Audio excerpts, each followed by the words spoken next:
పట్టణ పరిధిలో మరి స్థానిక ఎమ్మెల్యే చింత ప్రభాకర్ గారు గతంలో మేము కొన్ని ప్రశ్నలు అడిగినాం. వాటికి ఇప్పటి వరకు జవాబు చెప్పకుండా ఏదో కాంగ్రెస్ పార్టీ దోచుకుంటుంది, కాంగ్రెస్ పార్టీ ఇచ్చిన వాగ్దానాలు నెరవేర్చడం లేదు అని ప్రతిదానికి గతంలో కూడా చెప్పడం జరుగుతుంది. అయ్యా ప్రభాకర్ గారు, మరి ఇంతకుముందు మేము మీకు అడిగినాము, మీరు ప్రతి విషయానికి కాంగ్రెస్ వాళ్ళు అసెంబ్లీ భూమి కబ్జా చేస్తున్నారు అని మాట్లాడడం జరుగుతుంది. మరి నీ యొక్క భార్య పేరు మీద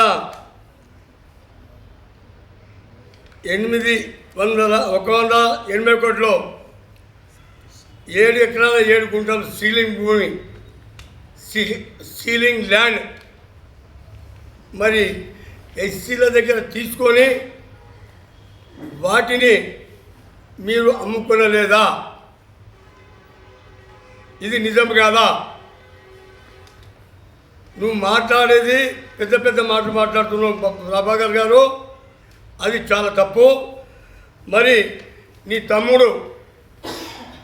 తమ్ముడు చింత గోపాల్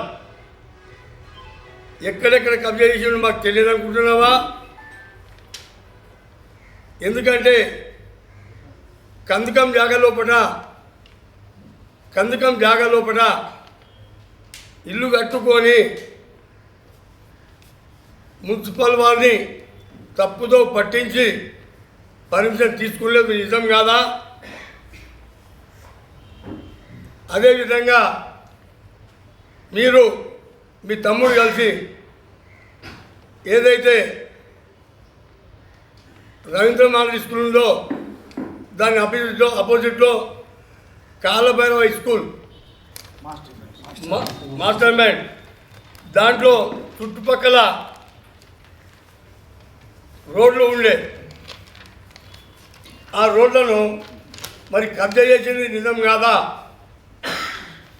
మరి టీపీఓను వాళ్ళను బెదిరించి పర్మిషన్ తీసుకోవడం జరిగింది, అది తప్పు కాదా? చెప్పాలని చెప్పి నేను ప్రభాకర్ గారిని, చింత గోపాల్ గారిని నేను సవాల్ చేస్తున్నా. ముఖ్యంగా మీ ఆగడాలు బంద్ చేసుకోండి. ప్రజలు తీర్పిచ్చారు, ప్రజల తీర్పు ప్రకారం నడవాలని కోరుకుంటున్నాం. అదేవిధంగా చింత గోపాల్ గారు ఆయన గురునాథ్ కాలేజ్ మన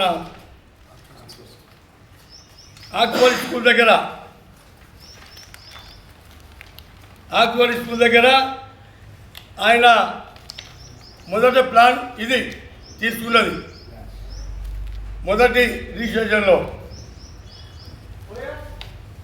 తర్వాత తీసుకోవడం జరిగింది మళ్ళీ ఇంకో ప్లాన్. ఇవి కబ్జాలు కావా? ఇది కనబడట్లేదా? ముఖ్యంగా మీకు చెప్తున్నాం ఒకటే, మీరు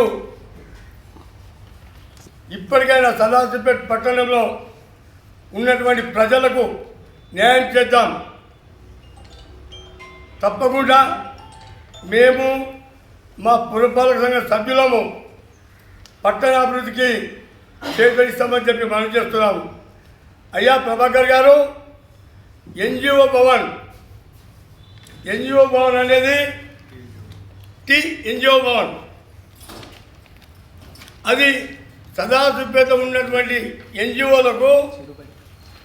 ఎన్జిఓలకు ఇవ్వడం జరిగింది.